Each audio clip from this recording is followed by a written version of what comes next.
trailer on a piece of property and they don't even put a septic system in. And we've got all kinds of creeks back there.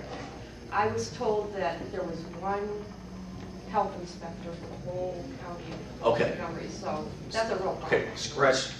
Okay, we have a terminology problem. We have an environmental department that takes care of that issue of water wells and septic tanks.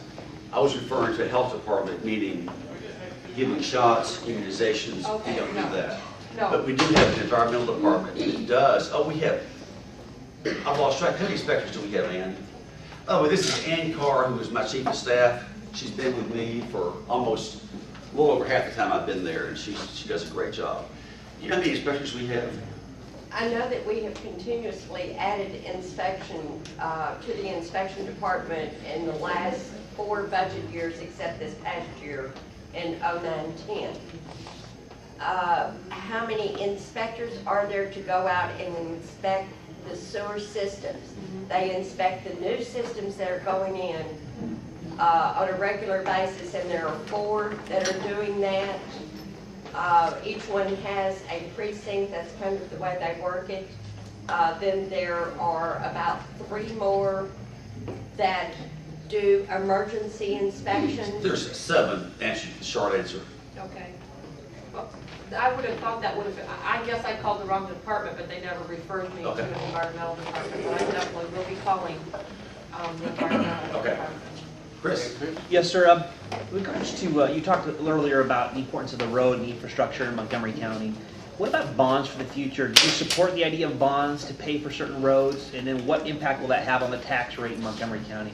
Can I sit up this? Or is it stable? Should. Okay. At your own risk. Okay. Very good question, Chris. And I'm going to talk about that because that's probably the crux of the transportation issue. It has to do with bonds. By the way, each commissioner today has about a $3.5 million budget. That $3.5 million budget per commissioner is for road maintenance and drainage and staff. That money does not build roads. Very important. That's for maintenance, potholes, etc., cleaning out the ditches.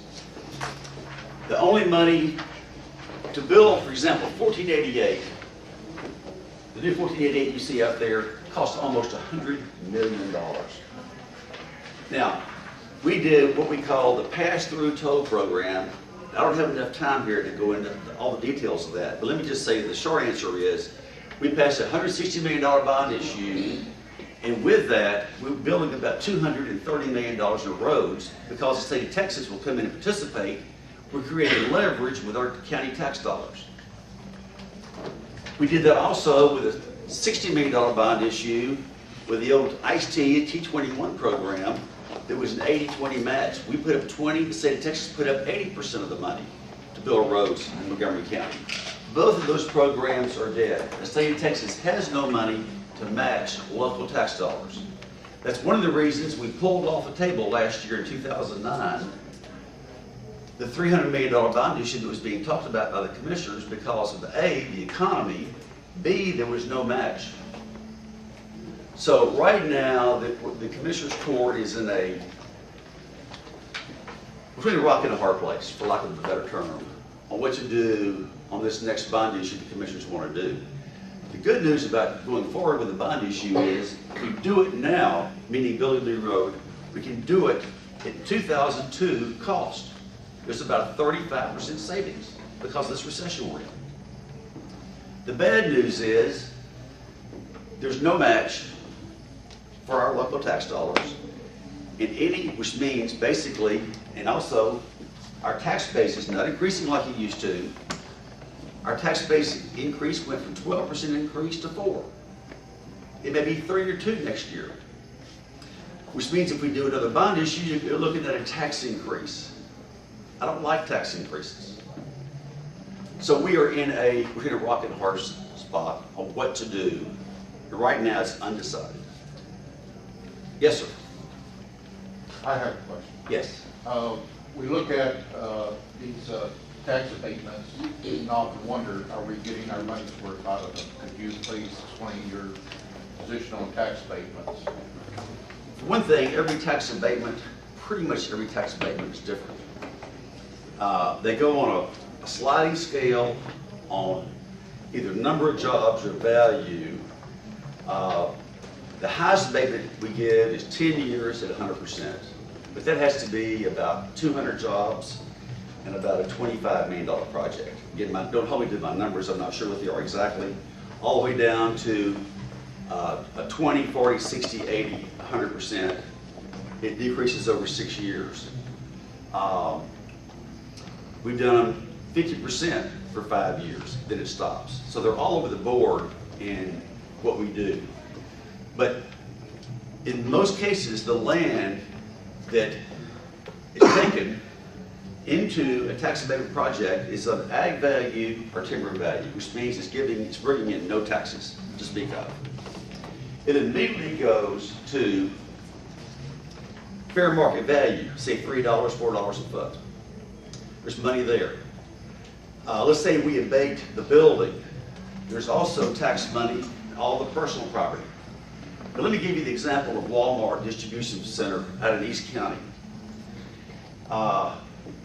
You can ask for an abatement on either the inventory or the building. You can't abate both. In Walmart's case, it was 6.5 dozen or the other. They went with the building, and the inventory, though, is worth about $30 million. So while the building was in fact abated, look at the inventory. Sure, it's bringing in tax value, absolutely.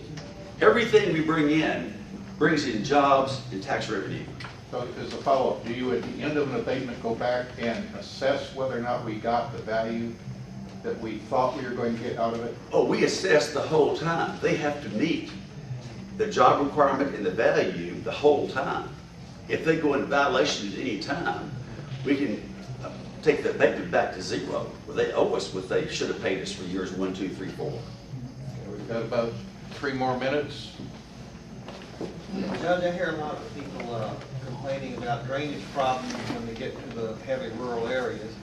Has the county engineer's office ever set up a long-term maintenance schedule for clearing ditches and for road maintenance and things like that countywide, so that it can be budgeted out and everybody knows when they're going to be doing this work and how they're going to get paid for it?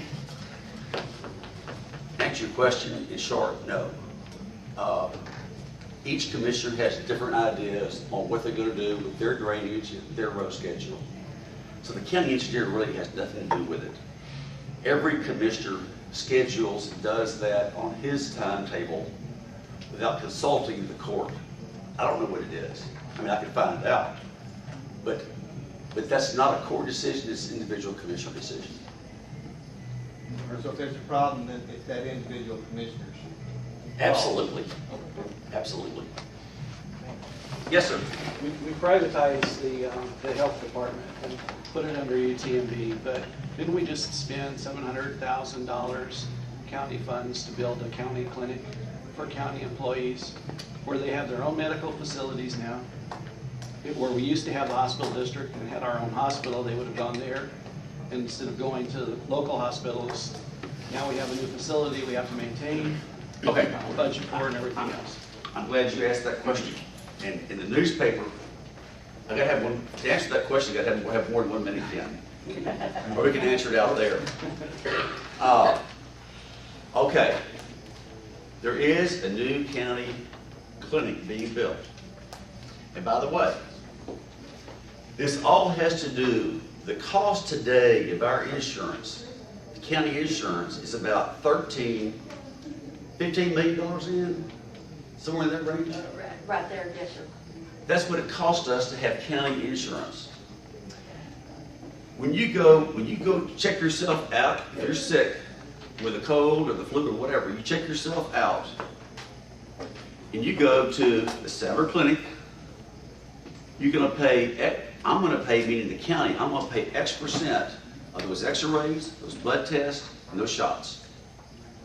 If we do it the way we're getting ready to do it, I'm gonna be saving $3 million a year by paying a doctor a salary, a nurse a salary, and a janitor to clean the floors in that building, bottom line. This is a net tax-saving deal, and I can show you the numbers. It's very clear cut. Matter of fact, Galveston County was so successful in doing it, they did one, they now have 3 clinics in Galveston County. Because the more clinics they were building, the more money they were saving on their insurance. This is a tax-saving deal. I have the numbers. It's very clear cut. Can we see the numbers? Come office. Sure. 539-7812.